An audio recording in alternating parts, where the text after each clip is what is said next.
जय Jagannath welcome to your channel world affairs मधुजिके Odia song माने आधुनिक भारतीय इतिहास भेरी इंपोर्टाट टॉपिक नरमपंथी गरमपंथी चिंताधारा विषय आज आम जाना यहाँ पार्ट 1 मुझे नहीं आसी आज आम भेरी भेरी इंपोर्टाट टॉप एमसीक्यू आउ वन लाइनर सबू जाना समराइज करके भिडियोटा मुझे बढ़िया करके नहीं आसी जहाँकि आपंकर आगामी exam Odisha police SSC OSSC army air force navy railway प्रत्येक सरकारी एग्जाम भेरी भेरी इंपोर्टाट आ बारंबार यही क्वेश्चन आपको मिल ही मिल सांग माने वीडियो स्टार्ट करवा 1885 मसीह भारतीय जातीय कांग्रेस गठन करा जायतिला।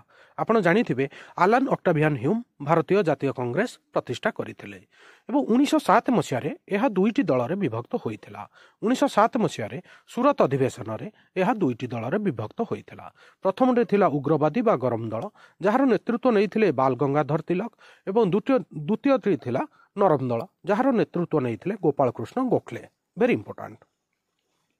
आउ 1907 सूरत अधिवेशन रे आमर रासबिहारी घोष अध्यक्षता करथिले।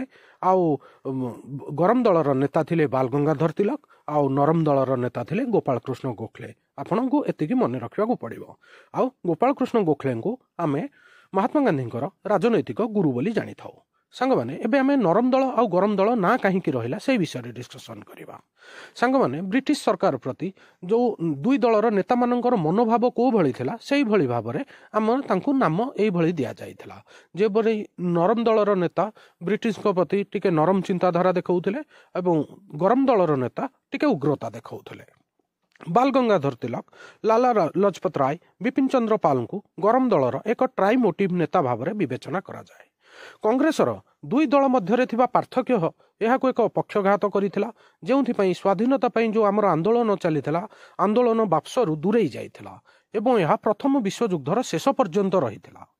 एबे आमे नरम दल एवं गरम दल केबे एकाठी होइथिले सेही विषय आलोचना करिबा।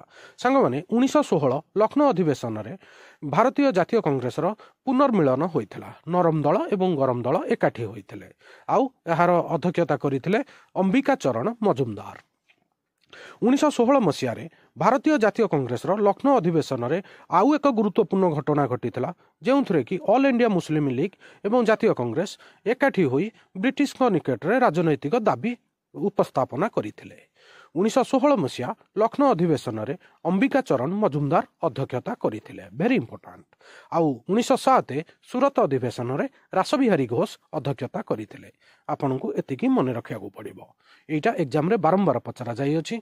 लखनऊ अधिवेशन रे की अध्यक्षता करथिले? ठीक उत्तर अंबिका चरण मजुमदार। सूरत अधिवेशन रे की अध्यक्षता करथिले? ठीक उत्तर रासबिहारी घोष।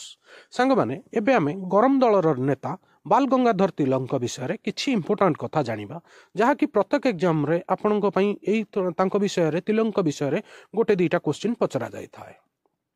बाल गंगाधर तिलक को लोकमान्य कुहा जाए। से जणे विशिष्ट जातीयतावादी नेता थिले जिए कि स्वराज पई दृढ़ता भाव प्रचार करथिले। भारतर स्वाधीनता संग्राम प्रथम आंचलिक नेता भाव परिगणित होइथिले। Very very important. आपन को एइथरे मन रखिया को पड़ियो। बाल गंगाधर तिलक को लोकमान्य तिलक मध्य कुहा जाए। आउ से स्वराज पई बहुत दृढ़तार सहित प्रचार करथिले। आउ से प्रथम आंचलिक नेता भाव प्रसिद्ध थिले। ब्रिटिश शासन विरुद्ध रे जनता को एकत्रित करिया पई से महाराष्ट्र प्रसिद्ध गणेश पूजा एवं शिवाजी जयंती पर्व को लोकप्रिय करथिले। से all India home rule league प्रतिष्ठा करथिले एवं हिंदू मुसलमान मध्य एकता को प्रोत्साहित करिया पई लखनऊ अधिवेशन रे एक प्रमुख भूमिका ग्रहण करथिले। आउ सीए बाल गंगाधर तिलक 23 जुलाई 1856 मसीह महाराष्ट्र रत्नगिरी रे जन्म ग्रहण करथिले एवं अगस्ट 1 1920 सेतबेलर बॉम्बे वर्तमान मुंबई रे मृत्युवरण करथिले। Very very important. आपन को एग्जाम रे ए क्वेश्चन पचरा जीवो महाराष्ट्र रे गणेश पूजा एवं शिवाजी जयंती को किए लोकप्रिय करथिले? ठीक उत्तर रहिबो बाल गंगाधर तिलक। सांग माने एबे आमे तांकर विषय रे आउ किछि जानिबा। तांकर राजनैतिक चिंताधारा थिला स्वराज आत्मशासन पई जणे बलिष्ठ वकील तथा जणे उग्रवादी जातीयतावादी नेता भाव से परिगणित होइथिले। तांका द्वारा प्रसिद्ध स्लोगान स्वाधीनता मोर जन्मगत अधिकार एवं मु एहा पाइबी। तांका द्वारा रचित प्रकाशन गुड़िक मध्यरु प्रसिद्ध थिला मराठी खबर कागज केसरी को से संपादित करथिले बा ताहार प्रतिष्ठाता थिले। आर्किटिक होम इन द वेद एवं गीता रहस्य भली पुस्तक मध्य से रचना करथिले। वेरी इंपोर्टेंट आपन को एग्जाम रे क्वेश्चन पचरा जीवो केसरी खबर कागज को किए प्रतिष्ठा करथिले। ठीक उत्तर बाल गंगाधर तिलक। आउ गीता रहस्य पुस्तकर रचयिता किए? ठीक उत्तर बाल गंगाधर तिलक। स्वाधीनता मोर जन्मगत अधिकार ए स्लोगान किए देइथिले? ठीक उत्तर बाल गंगाधर तिलक। ठीक अच्छे सांग माने एटा बहुत इंपोर्टेंट आउ प्रत्येक एग्जाम रे ए क्वेश्चन पचरा जाइछि आ बारंबार रिपीट होइछि। आ मु आज ए वीडियोटा को आपण शेष जाए देखिदेबे 2-3 थर देखिदेबे सबुदिन पई ए पॉइंट तिक मने रहि जिवो।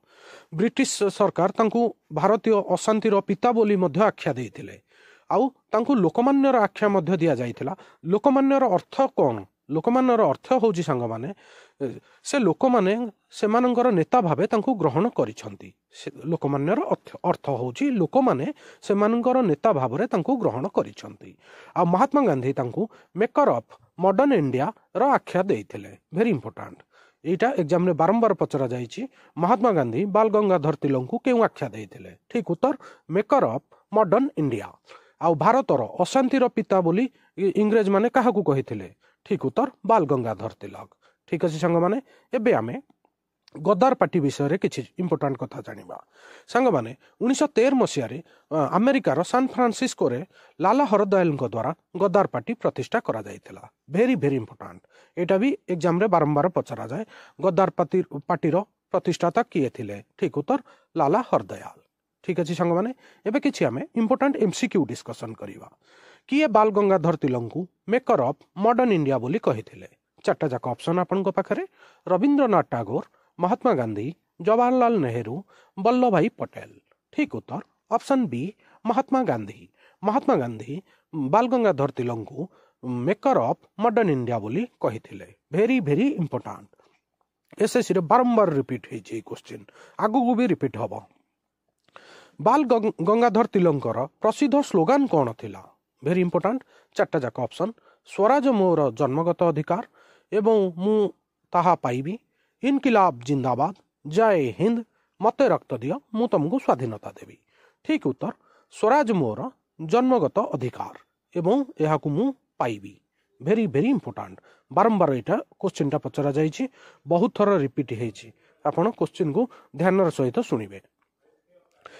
जोठारे तिलकंकर प्रसिद्ध प्रबंध गुड़िक प्रकाशित होउथिला से खबर कागजर नाम कौन? चारटा जाक ऑप्शन नवजीवन, केसरी, यंग इंडिया, स्वराज। ठीक उत्तर ऑप्शन बी केसरी। केसरी मराठी खबर कागज रे तिलकंकर प्रसिद्ध प्रबंध गुड़िक प्रकाशित होउथिला। वेरी वेरी इंपोर्टेंट आउ केसरी खबर कागजर प्रतिष्ठाता किए थिले? बाल गंगाधर तिलक। ठीक अछि। लाल बाल पाल ट्राइमोटिव रेट किए थिले? वेरी इंपोर्टेंट क्वेश्चन लाल बाल पाल नाम रे किए परिचित? चारटा जाक ऑप्शन भगत सिंह, सुखदेव, राजगुरु, लाला लजपत राय, बाल गंगाधर तिलक, बिपिन चंद्र पाल, जवाहरलाल नेहरू, सरदार वल्लभ भाई पटेल, मौलाना आजाद, महात्मा गांधी, जवाहरलाल नेहरू, सुभाष चंद्र बोस। ठीक उत्तर ऑप्शन बी लाला लजपत राय, बाल गंगाधर तिलक, Bipin Chandra Pal. Very important question सांग माने 1907 रे सूरत अधिवेशन रे कांग्रेस पार्टी रो वार्षिक अधिवेशन रे केउ घटना घटितला? चारटा जाक ऑप्शन जने प्रतिष्ठित नेतांग उपरे हत्या उद्यम, ब्रिटिश पुलिस एवं भारतीय जातीयतावादी मध्य दंगा, कांग्रेस रो नरमपंथी गरमपंथी विभाजन, एक बड़ अग्निकांड। ठीक उत्तर ऑप्शन सी कांग्रेस रो नरमपंथी एवं गरमपंथी विभाजन। वेरी वेरी इंपोर्टेंट 1907 सूरत अधिवेशन। केउ वर्ष Tilak all India home rule league प्रतिष्ठा करथिले? चारटा जाक ऑप्शन 1905, 1914 रु 16, 1920, 1942। ठीक उत्तर ऑप्शन बी 1914 रु 1916। सेइथरे 1914 रु 1916 मध्यरे Bal Gangadhar Tilak all India home rule league प्रतिष्ठा करथिले। Very very important. परवर्ती प्रश्न किए 1907 सूरत अधिवेशन रे अध्यक्षता करथिले? संग माने एटा एसएससी रे बहुत थर पचरा जायछि। चारटा जाक ऑप्शन दादा भाई नरोजी, बाल गंगाधर तिलक, रासबिहारी घोष, लाला लजपत राय। ठीक उत्तर ऑप्शन सी रासबिहारी घोष। रासबिहारी घोष 1907 सूरत अधिवेशन में अध्यक्षता करते। 1907 कांग्रेस दुईटा दल में विभाजित होता। भेरी भेरी इंपोर्टाट। परवर्ती प्रश्न 1916 लखनऊ अधिवेशन में काहांक द्वारा परिचालित होता। चार्टा जाक ऑप्शन आपन पाखरे। मोहम्मद अली जिन्ना, महात्मा गांधी, अंबिका चरण मजुमदार, गोपाल कृष्ण गोखले। ठीक उत्तर ऑप्शन सी अंबिका चरण मजुमदार। 1916 लखनऊ अधिवेशन में अंबिका चरण मजुमदार अध्यक्षता करते। भेरी भेरी इंपोर्टाट। सांग माने वीडियो जदि भल लगे प्लीज लाइक करेंगे, चैनल को सब्सक्राइब करेंगे। गदर पार्टी प्रतिष्ठाता किए थे। Very important question. चार्टा जाक ऑप्शन आपन पाखरे। सोहन सिंह बंका, करतार सिंह सरभा, लाला हरदयाल, बाबा पृथ्वी सिंह आजाद। ठीक उत्तर ऑप्शन सी लाला हरदयाल। लाला हरदयाल गद्दार पार्टी प्रतिष्ठाता थिले। सांग माने आजिर वीडियो एठी सरिला। आ वीडियो आपन को केमिति लागिला प्लीज मते कमेंट करिवे। आपन वीडियो देखुछंती किंतु कमेंट करू नाहंती। कमेंट कले मते टिके बहुत भल लागिवो। आउ वर्ल्ड अफेयर्स मधुजी के चैनल को जदि सब्सक्राइब करि नाहंती प्लीज सब्सक्राइब भी कर देबे। काहे ना सबुदिन जो इंपोर्टेंट वीडियो जिके आपन पई मु नै आछी ताहा आपण एई चैनल रे ही पाइबे, जहा कि आपनकर आगामी एग्जाम पई भेरी भेरी इंपोर्टेंट। वीडियो देखिथिबारु धन्यवाद। जय